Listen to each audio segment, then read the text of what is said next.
This is really an important session. I mean, obviously we've been proud to partner with Ericsson for the past, 5+ years on really, addressing some of the issues as it relates to connectivity and how that could impact the SDGs and social progress. I think many of us over the past 7 months, especially those with small children like myself at home, realize how important connectivity as it pertains to education is. So really this conversation, talking more globally about education and the need for connectivity, is something that's extremely important. And we're, again, really happy to partner with Ericsson on that. Throughout the next 45 minutes or so, if you have questions, please use the chat feature. We'll be looking for comments, questions, looking to pull anyone into the conversation throughout. So please use that chat function and we'll be monitoring that. Without further ado, I'll hand it over to David to start the conversation. Thank you, Josh. It's great to have Charlotte and Heather here with us. Let me start by just quickly introducing them. I wanted to make a few comments after that, but we are really pleased to have Charlotte Petry-Granitska, who is the Deputy Executive Director of UNICEF, and also Heather Johnson, who is Vice President for Sustainability and Corporate Social Responsibility at Ericsson. They know each other well. They are partnered. That's partly why we have them here together. We can talk more about both organizations, and we will in a minute, but I wanted to sort of step back and make a comment or two about what we're really doing. Because it might seem we're just talking about schools, and that is our proximate topic, but really I think a conversation like this is about the future of the planet. This is really not minor stuff. The general question of whether we can include everyone on the planet in the modern economy, which requires a digital society, is one of the most central questions that the world as a whole faces and that every country faces. So it's not minor stuff. And generally, I think both of our panelists will agree and probably will emphasize, we haven't done nearly well enough so far. The statistics around kids, as you'll hear, is just awful. But even I think you can look at many of the world's political problems and trace many of them to a growing nationalism, a growing fear of the other, a growing hunkering down into tribes that is partly because we aren't focused enough on building our collective health and wealth, which is the only way the planet is really going to move forward the way it must move forward. So this is an issue for all of us, even of our security, I would say. But another key point that I want to make that I think is relevant here is, and Josh and I have had a lot of discussions with companies and others recently where a key theme keeps reemerging, and that is that 2020 has been a radical sea change for business. And the sea change has been around the revelation about the criticality of digital connectivity and digital function and corporate digital transformation writ large. And whereas many companies in every industry have sort of realized they needed to get more digital, this year it hit them over the head like a 2x4, and there is no company that doesn't recognize it now, or if there is, they're going away. And so we had a very senior leader of a very important company recently tell us that he believed that this change that's happened in 2020 around digital transformation is bigger than the introduction of the internet for the economy, a bigger new kind of technological era. So that could be debated, but certainly it's a really big deal. And so the question is, does the rest of the world beyond business get the same memo, so to speak? So that's what we're here to talk about, in my opinion. And so I would like to just start with, I'll ask Charlotte to start because, she's our UN representative. We're very honored to have her here. And UNICEF has, they are not only deeply involved in this digital question, but they have a huge history of engagement with young people and schools. So tell us What is the problem and what is GIGA and why does it matter, Charlotte? Thank you so much. And I'm honored to be here, and great to be with you, David and Heather and colleagues. So, I mean, we have worked so hard for so many years to make sure that the children that grow up, that they are protected and that they get opportunity to really be included in society. And there are a lot of successes. We have many more children who are, this is before COVID, many more children that actually goes to school than some years ago. Children are more healthy, and a lot of things were going in the right direction.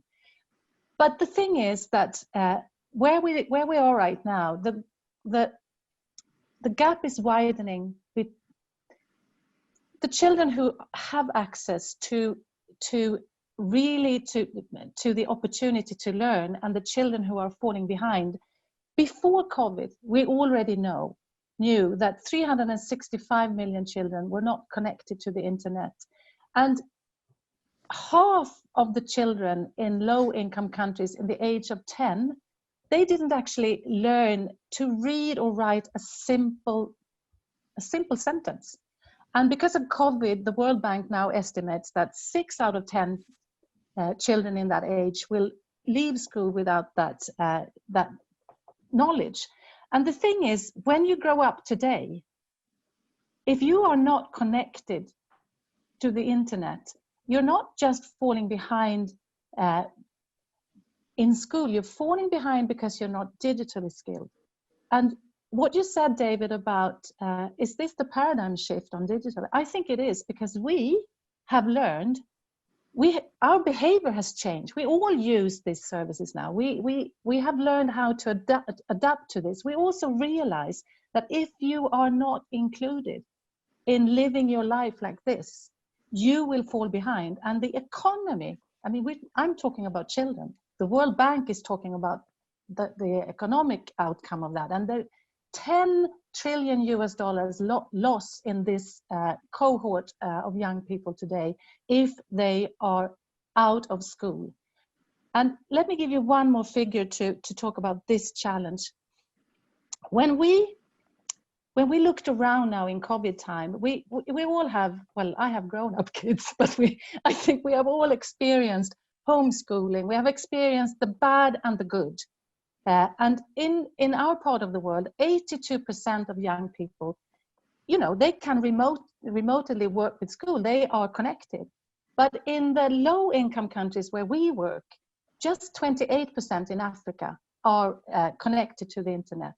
And when they were not only locked out of school because schools were closed, they didn't have connectivity. They didn't have remote learning as an alternative, while our kids had. So when we started to work together on GIGA, we had a situation that was already alarming. Now we have a situation which is more alarming for children, but also, I would say, much more, there is a fantastic opportunity because the industry has also rallied around connectivity and education. So I actually see that what Ericsson and UNICEF does today will be attractive to many more, because we have also seen the opportunity. So we see before our eyes what we can do when we are connected, and we might understand the potential to get inclusive connectivity for young people. So this is exciting to do together. Well, thank you, Charlotte. So Heather, what are you doing together? Talk a little bit more specifically about the GIGA Initiative and what it's intended to do, and what Ericsson is doing now about it. Absolutely. Well, I'll give it a go, and Charlotte, please jump in if you want to flesh out any of the details. But if we think about GIGA overall, it's really got 4 pillars. It is with the ambitious goal in the end of connecting every school in the world by 2030. But those pillars really are first about mapping the gap, really understanding the connectivity, the school connectivity challenge, because you can't solve a problem until you understand it. So that's the first dimension. Then, of course, we need to really look at funding mechanisms, business models, because I think, something that certainly as a pioneer in corporate sustainability and public-private partnerships, I think we have also understood that that is absolutely key. There has to be a sustainable business case and funding to really have long-term success and impact. And so here is where UNICEF, I know, is, you know, really kind of world leading, and in fact had a really good example. I think we're in a way mirroring the fantastic success that UNICEF and World Health Organization had, I think, back in the year 2000 in initiating Gavi, the Vaccine Alliance, to create a fund, a global fund for vaccines. So we're, you know, of course, that's going to be a key element. The third pillar, and of course, again, where we see a very strong connection to both our core business, but even more importantly, to our customer base, which is mobile operators, it is actually the connectivity. So we know the problem and where the gaps are, there's funding available, and then the connectivity. But the fourth pillar, which is, I would say, equally important, is as fundamental as connectivity is, I think that fourth pillar will be all about the really empowering effects of that connectivity, the teacher training, the, you know, really, I would say, leveraging all of that opportunity that connectivity brings. So, you know, I would just maybe to conclude, I think what you started off with, David, about the criticality of digital networks in society is something certainly in our industry we have known for decades. I mean, we were quite early, you know, even before the Sustainable Development Goals, we were working on the Millennium Development Goals and understanding that this technology could be an intervention for development. So when the Sustainable Development Goals were set, we understood right away, you know, how impactful our technology would be underpinning the achievement of all 17 global goals. What I'm excited by is that I think by really, you know, putting focus on schools and education and access, it is really a catalyst for digital inclusion more broadly. And I think it will really, I believe truly that the partnership that we are, you know, nurturing and launching, and of course want more and more to join, will truly be, you know, have a systems change to society. Well, there's a number of things that both you have said I want to pursue, but first, Charlotte, any response or thoughts on that? I can think of questions. I think, thank you, Heather, for being so clear on what we're trying to do here. But I think we should also put this into the wider context of the SDGs. When many of us were, I guess, involved even in the making of the SDGs, and we fought actually for digital solutions, connectivity to be an enabler, a goal in itself, and here we are in a reality which I think, you know, it is goal zero or what right now as we speak. And the UN Secretary Guterres, he decided just some time ago to embark on the roadmap for digital transformation and inclusive for all. And in that context, GIGA is in that context. And with UNICEF, of course, the focus is on the young population. But it's also very important to realize half of the world population is not connected. And a lot of them, there's a gender aspect on this as well. So this is really about the planet, if you will, David. It's not necessarily the green, although I think we will see green solutions in this, but it's very much a part of sustainability. And I think what we're doing here is highly political in a way, but from the SDG perspective. And when we embark on this journey, what's so important for UNICEF in the partnership with Ericsson is that we run the risk of being, you know, fluffy, talk about the vision 2030, everybody and this and that. We really need to start concretely to do this with the pillars that are kind of a sequence. You start to do the mapping, you find the finance, you connect, and you connect for a reason, for people to be connected to things they need. But the thing is, unless we have good examples, we won't be able to start this platform and this bigger partnership that we want to do around GIGA. We are talking about 35 schools or countries, but we need to grow much more than that. So we also appreciate the partnership with Ericsson, because it's going to be an inclusive partnership with others as well. So yes, and just to mention, I know the ITU is a big part of GIGA as well. absolutely. So that's another thing worth mentioning. And SoftBank has recently joined as a major partner. So that's a big deal too. Maybe we'll come back to that. But, you know, Charlotte, what you said about the SDGs themselves, as someone who was involved back in those days and has followed, you know, lives in New York and actually as an American knows what the UN does, which is not typical, sadly, in the US. It was a huge disappointment when the 17 SDGs were finalized and they did not include an entire SDG on connecting the world, because many of us believe that you won't be able to achieve pretty much any of the rest of it unless the world is connected. And although interestingly, even Bill Gates for years argued against that point of view. He's changed his point on that, but he used to say healthcare is more important than connectivity, et cetera. I used to argue with him too about it, actually. But so it's wonderful that I think that, as you mentioned, that the Secretary General, being an engineer, has brought a new consciousness to the UN. He was not SG during the time in 2015 when the SDGs were initiated. And he has now, there's this roadmap for what is it called? Digital cooperation. Roadmap for digital cooperation, Yep. which came out of the Secretary General's high-level panel for digital cooperation, which was co-chaired by Melinda Gates and Jack Ma. But anyway, I just think that's all worth mentioning. The UN really is changing its thinking around this, which is overdue, but really welcome.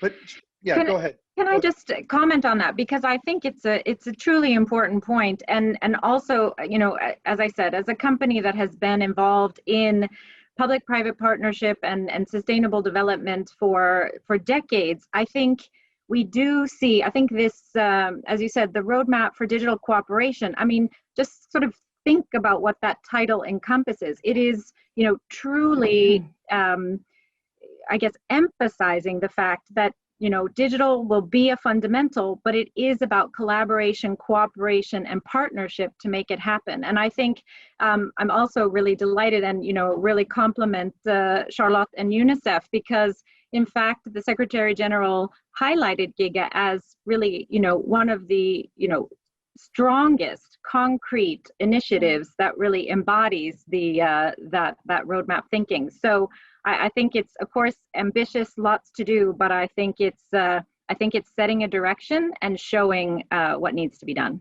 You said something earlier, Heather, that I'd like you to pursue further and possibly invite Charlotte to jump in on it also. But you said there has to be a business case, right? Yeah. So is there a business case, and what is it? And if so, does that suggest a lot of other companies should and probably will ultimately realize that and join in efforts, in this effort and other efforts like it? Maybe I can start, and Charlotte, please chime in, because I know you certainly are thinking about the funding as well. But I would say, I mean, I guess what we have seen is that, you know, as we've commented on a couple of different and kind of, you know, mind-boggling statistics, but more or less half of the world's population does not have, you know, accessible, affordable connectivity. And so, you know, I think you have to start to ask yourself why. The technology is there. The technology has existed. We've had now multiple generations of digital connectivity. And so really, I think we have to think about what are the levers of change? What will unlock this, you know, that we truly have global connectivity? And I think, you know, again, I think that what's so, you know, important about this initiative is that it's focusing on what you could call sort of institutional connectivity. It is using schools in a way as a proxy for the communities and the areas to be connected, and that makes it tangible, it makes it concrete, but it also, I think, sets a frame. Otherwise, I think, to my mind, sometimes, you know, the sort of digital inclusion and global connectivity can be too daunting. It can be too big. But I think by, again, understanding the issue, having a scope, and then also being able to fund it, whether it's public funds, it might be government, it might be from, you know, international development banks, it might be from these greater global foundations, but really to have a mechanism that at least, brings forward a business case so that there is an incentive to not only deploy the networks, keep them running, make sure that all of the energy solutions, everything around that ecosystem is also in place.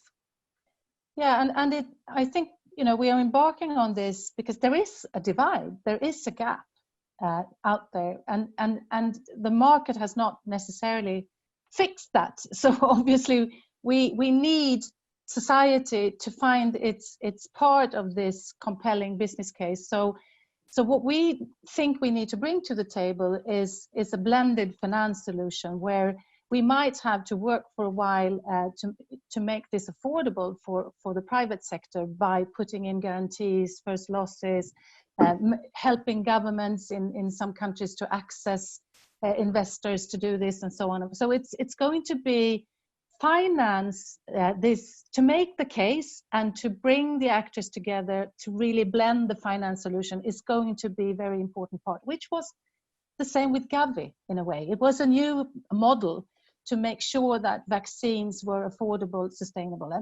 And I would argue that if this had been, and now we treat it as an SDG, we would have talked about a different model from the beginning. Health systems, they are run through government money, and development aid is not the solution.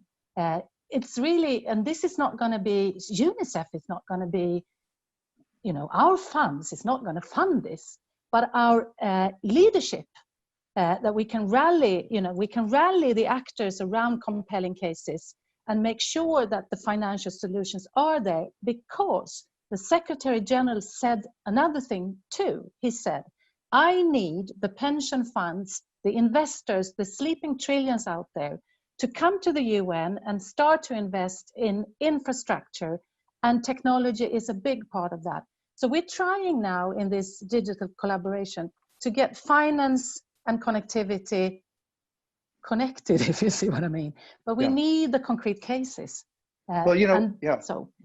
Well, one company I'd like to just mention that we've written about at Techonomy that's an interesting case in point is Reliance Geo, which is, probably connected more people in the last few years than any other company has ever done in India, with Mukesh Ambani being, the financier of that, and he's the richest man, obviously. But interestingly, now we've seen all these American companies, including Google, Facebook, Intel, and Qualcomm, make very large, in most cases, multi-billion-dollar investments in Reliance Geo in order for it to extend beyond just India.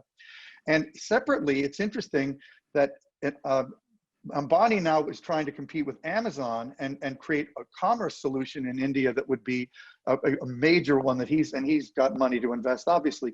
So if you think, just just take that as an exemplary case, any company like that has huge interest in seeing more communities wired around the world. And I know, Heather, too, that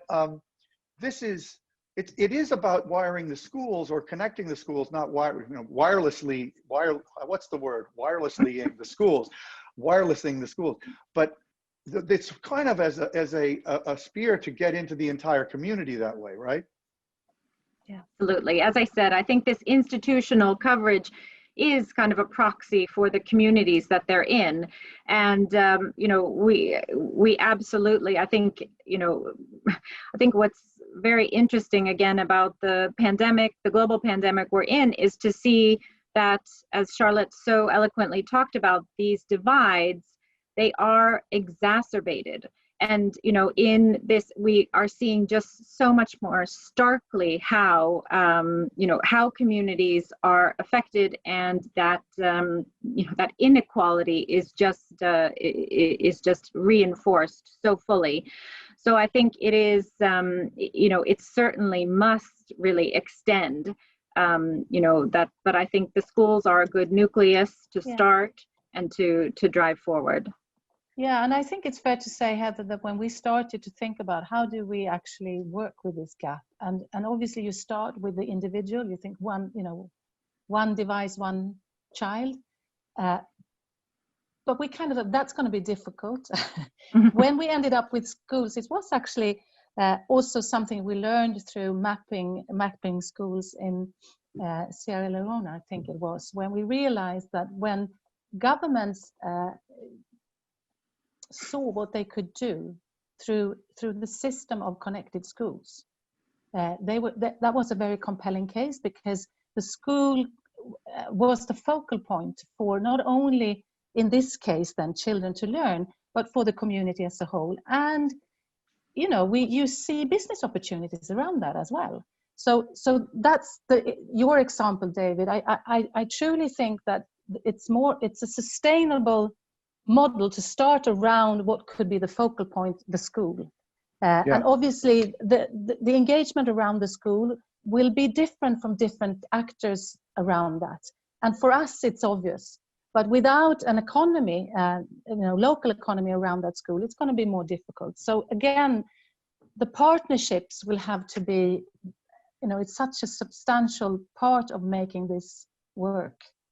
Yeah, in fact, I want to ask you about that in one second, but I want to just mention, we've had a ton of comments in the chat, and I want to get to some of those people. Even from the first second, we were getting interesting comments and questions. So we're going to get to some of those. But regarding what you just said, Charlotte, what was it about Ericsson in particular that made you want to work with them? And how did this particular partnership come about? Why is it that Ericsson was the very first company to get on board at scale in this global initiative? So I think we should both answer that question, and I will start with something because they're Swedish, of course. No. Are you in Stockholm now too, Charlotte, or are you in I Geneva? am in the dark Stockholm. That's why I'm so blurry. Both of you are in Stockholm. Yeah. Okay. Go on. Yeah, but we're not supposed to be in the same building, as you know. No, but I think for us, it's very, we have a long, we know Ericsson from way back. Ericsson has had, I think, have pivoted, have been very much a front runner on CSR when we still talked about CSR. Really embarked on initiatives from using satellite communication in emergencies to connect to learn. So really already focused on how Ericsson can contribute to education. So it was a natural partner for us. And I must say, I also think Ericsson's reputation, Ericsson's openness to rally with others has been very important for us. So that's why we reached out. And Heather. Yeah, absolutely. I would say, something that has been fundamental, I would say, for decades is also our thinking around sustainability and, really community engagement and responsibility, is that it's the twinning of technology together with partnership that will really amplify positive impact. We can come as the technology leader. We know how to build systems, connectivity, in this case with, the school connectivity mapping, really, building a platform that's using AI and data science and machine learning to really help to establish this frame. But it is, we of course want to work with government partners and UN agencies like UNICEF, and really like-minded, and also, other entities, organizations that can really help to scale the positive impact. We're a company that understands scale. We know how to scale, but we know we can't do it alone. Just technology alone is not the answer. It has to be technology that is, really, brought to, understanding the challenge, the problem, the issue to address, and then thinking about what technology solutions can meet them. And so for us, actually we heard about the GIGA Initiative, I think it was at the Broadband Commission meeting in September of 2019. That was a lifetime ago, when we used to meet in person in New York. And that's the Broadband Commission for Sustainable Development, which is another initiative that's very important. That's right. And it's co-convened, just to make the reference to ITU, it's co-convened by ITU and UNESCO, but it is a multi-stakeholder fora. And in fact, really, I would say it was actually that same afternoon that some colleagues and I went and met with the innovation team at UNICEF to really start to dive deeper and understand more. And this was such a fit to, I mean, Ericsson really, we were founded as a company by a young Swedish engineer who believed that communication was a basic human need and should be available for all. That has remained true for over 140 years. It's never been truer than it is today. And I think that, so always, I guess, having that foundation of digital inclusion, whatever that, or, communication for all, whatever that might be, I think has really been a driving force. And, we select our partners very carefully, because when we do commit, we want to, really commit for the long term. Charlotte mentioned an initiative we have with another UN agency, World Food Program, which is Ericsson Response. And we've been a 20-year partner with using connectivity, in emergency situations to support humanitarian relief workers. So, I would just say that, to round off, that I think this has been, this is a great start. We're at the launch. It's very exciting. There's so much promise. And I think, in a way, the pandemic has only reinforced what a smart choice this was, to really focus on delivering and ensuring that that we can enable connectivity, and schools being a very good place to start. One couple things real fast. One, we just published an article yesterday about Marty Cooper, the inventor of the cell phone. So it's worth anybody wants to read that, getting back to the history of this industry, which Heather referred to. But Heather, one of the things that I think people here may not realize, and you can both talk about this, is that this mapping being the first part of this initiative might surprise people. Why do we need to map? And what is it that Ericsson's going to do to map? And after we talk about that, I do want to go to some of these audience comments and questions that are really excellent. Sure. I'll just keep it short, and then Charlotte, please chime in. But as I said, basically what we are doing, and Ericsson, I should say, is probably most known for being, a mobile telecommunications, pioneer. But we also have a very strong core competence in artificial intelligence, in data science, in machine learning. So we are actually tapping our experts in Silicon Valley, in Stockholm, and also in some locations across India to really come together. It's we're tapping a global resource within the company to create basically a mapping platform, so that this will be something that really country by country, as Charlotte said, we've committed. We're starting with 35 countries in this initial phase. So really country by country mapping, understanding, what exists, where is there connectivity, where is there none, where is there, perhaps it's like you could think of the stoplight, green, yellow, or red, sort of in terms of capability.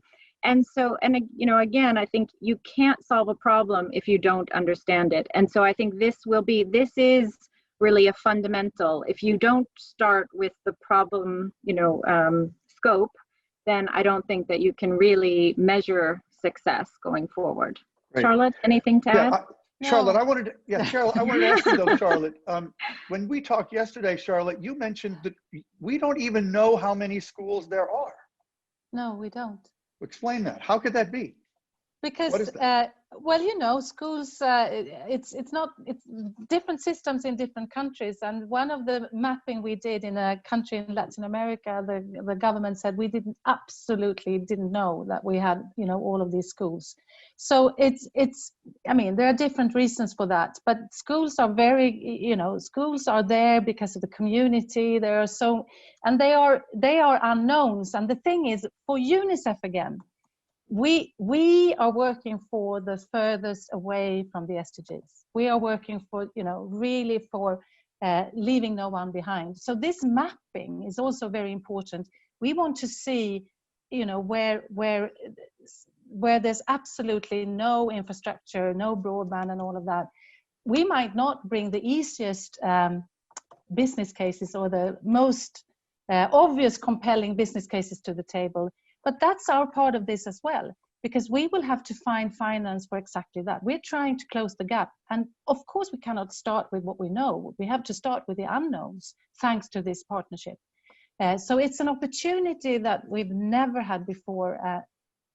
And what I also said yesterday, David, is that I think we need to move with speed within this partnership, because the world talks about COVID and even post-COVID, which we know is too early. But in UN language, we talk about this is the decade of action, and this is COVID. Let's build back better. And I think it's difficult to use all of this, but if we are really true to build back better, I don't know any area that could actually be more close to something better than before COVID, because of all we have learned in this paradigm shift, and because the industry is doing good compared to many other industries.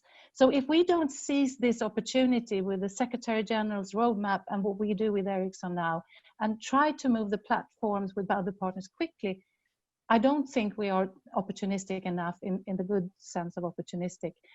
But I have hope. I actually have hope that this can be done. Great. I'm going to bring in a person, allow them to talk. Delphine, you're you're able to speak now. I hope you'll make Hello. a comment or question, and identify yourself since your name does not show in your ID. Oh, hello. Yes. Well, thank you for letting me. So this was a very interesting dialogue. My name is Delphine Nguyen, and I work in digital transformation in the corporate world in Europe. And I'm a mother of two as well, so I'm also interested, of course, in education. And it was very interesting, everything you said. I just wanted to make one point. What I noticed in companies going through digital transformation is that the challenge most of the time is not about technology or about equipment. It is about people's mindset. It is about agile mindset. And I believe that in schools, we face a similar challenge in some countries. And it's not necessarily the most developed countries who have the most agile mindset by any means. I can tell you, sometimes people just don't want to change the way they work. The system has been working like this for centuries, and they just don't want to change. So my question is, how do we address that? How do we help those countries move forward with? And one of the things, Delphine, that you mentioned, which really made me want you to come on in part, was you believe that, and just quickly we can ask our panelists to comment, but you believe that in Africa the mindset may be there more than in many developed parts of the world, absolutely, right? Yes, very much so. I mean, I agree with that. I mean, I met some people coming back from Africa telling me that they adapted to distance learning in 3 days, where in France, to be very frank with you, I don't think we have adapted yet. Great. Well, thank you so much. Yes, Charlotte, go ahead. No, I think we have examples where these countries we are referring to have leapfrogged. Banking, for instance. I mean, they have services where they kind of leapfrogged a lot of things. And what we have seen both before COVID and during COVID is that in creativity is greater where schools were closed down in middle-income countries, low-income countries, with a little bit of remoteness. It's like they come together and use the opportunity with more creativity and results orientation than we do in our part of the world. It's a little bit generic to say like that, but it's true that we do not have to, we need to adapt to something completely new, and we need to change. Teachers need to change. In many of these situations, it's something that they can start to do from the very beginning. But they are also used to use different tools. They use radio. They use many other things because scarce resources have been a little bit of a motivation for creativity. And we should not underestimate that the experience from some of the technology that has been developed in some African countries, that they are actually telling us how we can do this in a better way. So can I just? So I agree. Yeah, maybe just a couple points. I think, you know, what we have seen in the what we have seen in some of the experience we have with education programs then, you know, over the last decade, you know, certainly, as I said too, technology alone will never solve a problem. But if I take the example of Myanmar, we, Ericsson, together with a whole host of partners, including UNESCO and the local Ministry of Education, connected 30 schools across the country.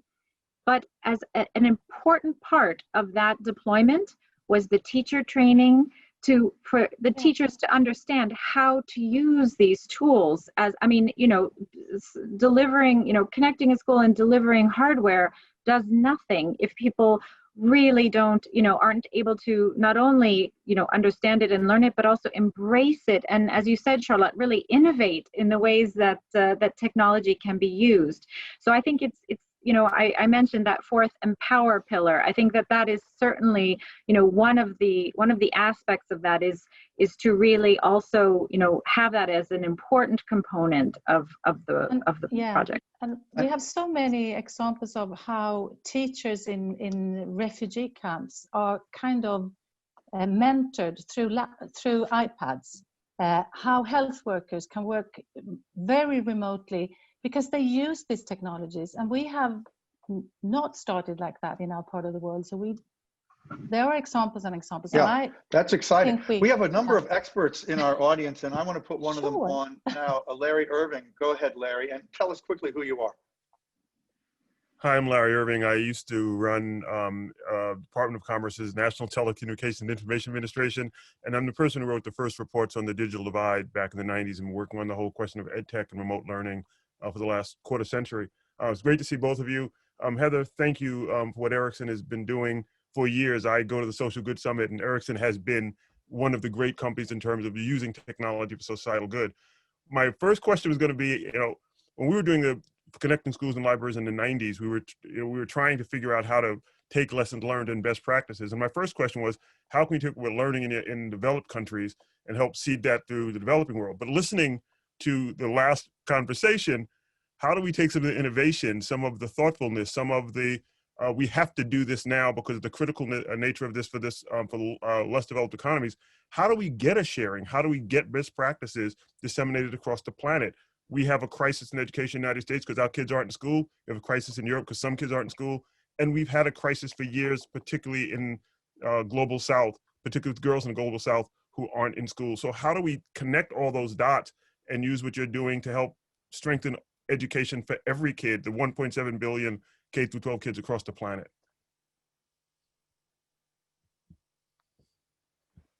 Do you want me to start? Okay, and then Charlotte, please chime in. I think it is, well, you know, it is experience, and Larry, it's great to see you too.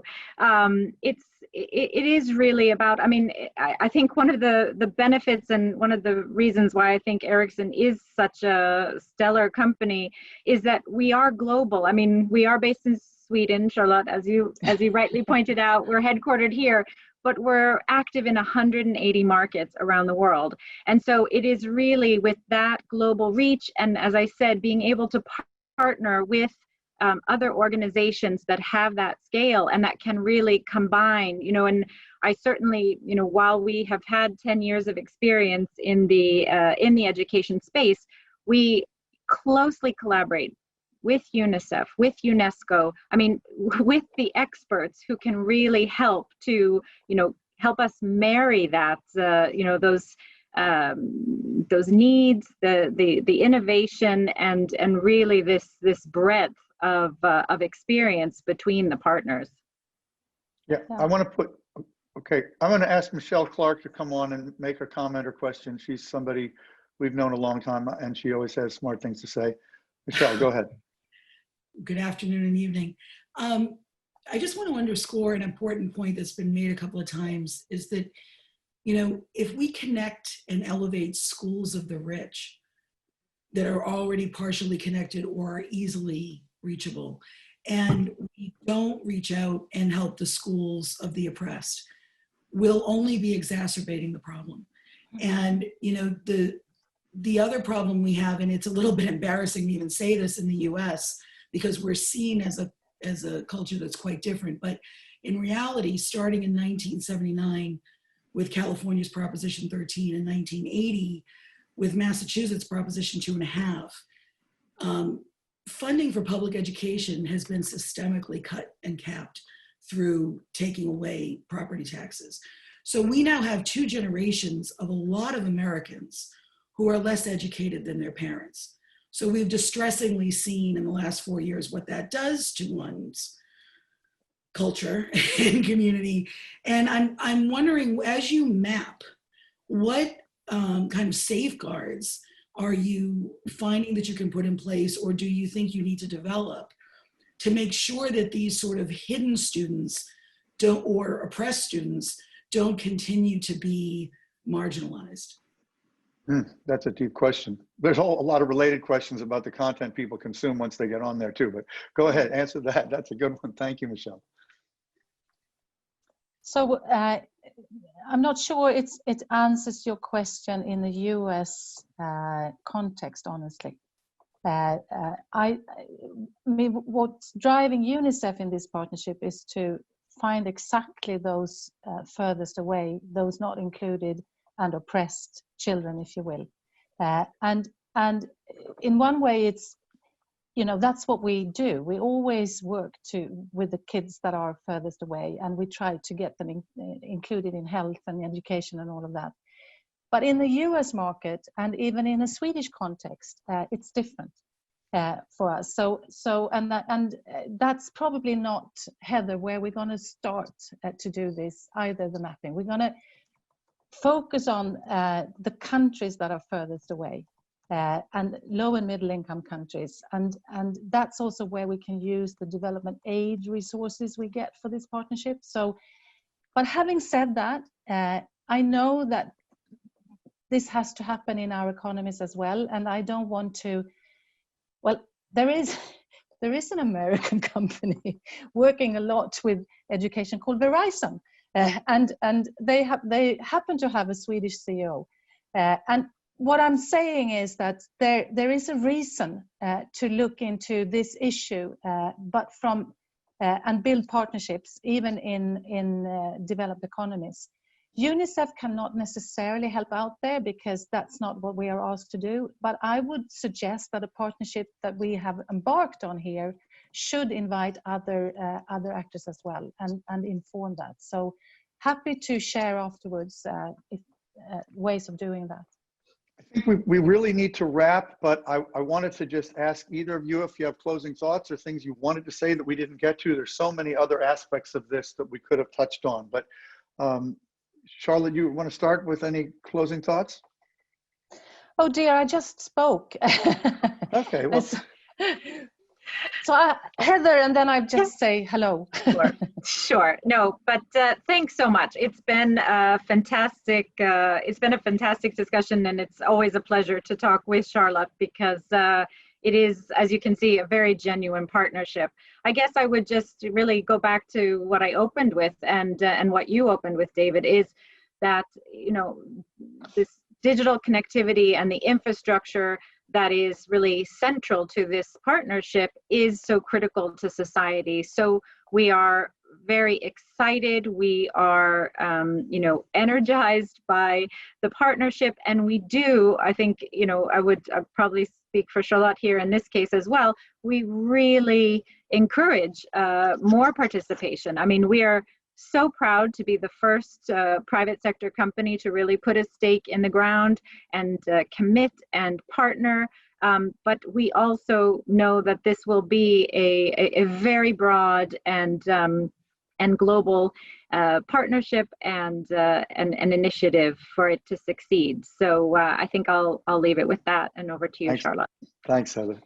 And I'm so happy for this opportunity to meet with you. We didn't see you all, but we saw a lot of you know, active interventions. Thank you for that. We are on a journey in UNICEF to reimagine education, meaning just doing things differently in a good way. GIGA is a fantastic part of that. in 10 years from now, we hope to be able to say that 3.5 billion children are not in school, but they actually learn and they are included and they are connected to opportunities. And hopefully we brought some of you along. So Thank you so much for the opportunity. Thank you, Heather. Thank you, Charlotte. Thank you, Heather. Thanks to Ericsson for your partnership in this instance as well.